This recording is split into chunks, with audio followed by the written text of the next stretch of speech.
hypergamy in the dating game. Out of coaching a lot of different people and just trying to get them to process this concept, you guys already know what this is, right? Hypergamy is simply just women often just date the better option, right? You already know this. You should already know this. But I want to explain it so you guys can really understand if you're in a situation where, why did this girl leave me? Why didn't she want me? Why didn't she care to have me, right? But I will want you guys to understand, right? Oftentimes, we get mad at the dating game and being like, why are these girls often going for the guys with the cars and the money and this and the third? Yes, they're looking at their best options. They're looking at the best offer that they can find. So what's happening with a lot of guys that are in situations, right? Let's say, for instance, this first guy, he's the best option, and he's making well off of 6 figures. Gotta get a new micro. He's making 6 figures, drives a nice car, right? Like a M4, right? Has the looks, right? And all these girls are often going for her. But one thing that guys don't realize, and this is going to connect it with what happens down here. If this guy right here, he's the best option. He has all the things that these girls want. But let's say he starts dating this girl. As soon as he puts this girl on a pedestal, it's over. Ball game. She no longer looks at this number one guy as the best option. Why? Because generally, women just want what they want. They just want the thing that he's emotionally intelligent, right? He doesn't put me as a priority, and it's automatically a turn off as soon as you put that girl as number one. That's not the best offer. So what happens is this guy gets bumped down to this level, and he kind of gets options, but it's not the best option. But the thing is, a lot of guys always miss the cue, because how did this guy that has everything succeed with 6 figures driving, but he put her on a pedestal?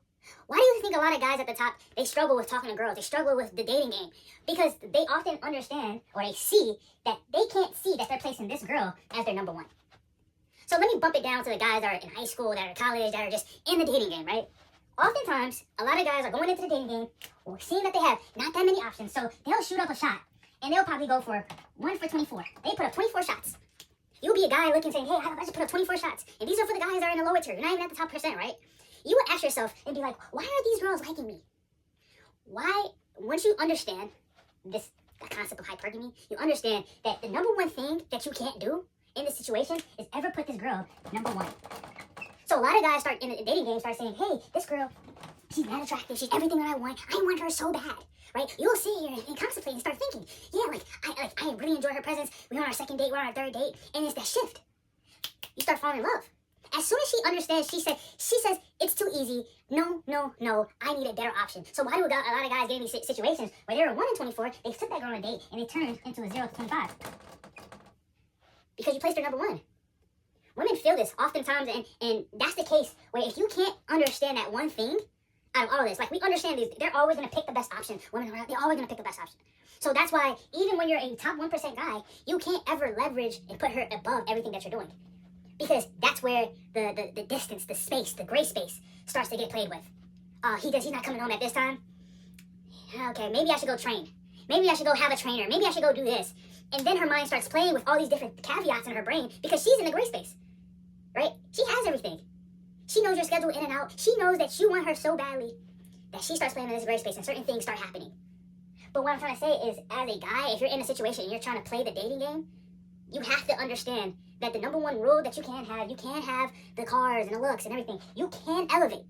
But as soon as you place that girl on a pedestal, that is the quickest way that she will leave you.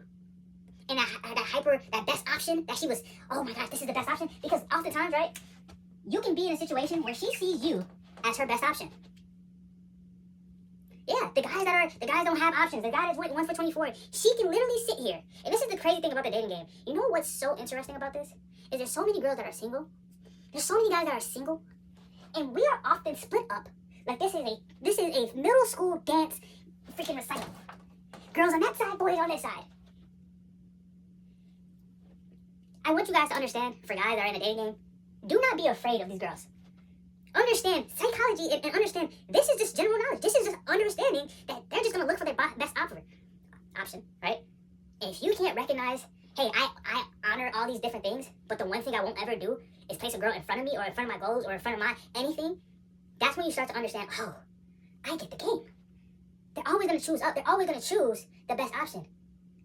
So the more you understand that, the more you can say, okay, I'm good. But believe it or not, class is closed.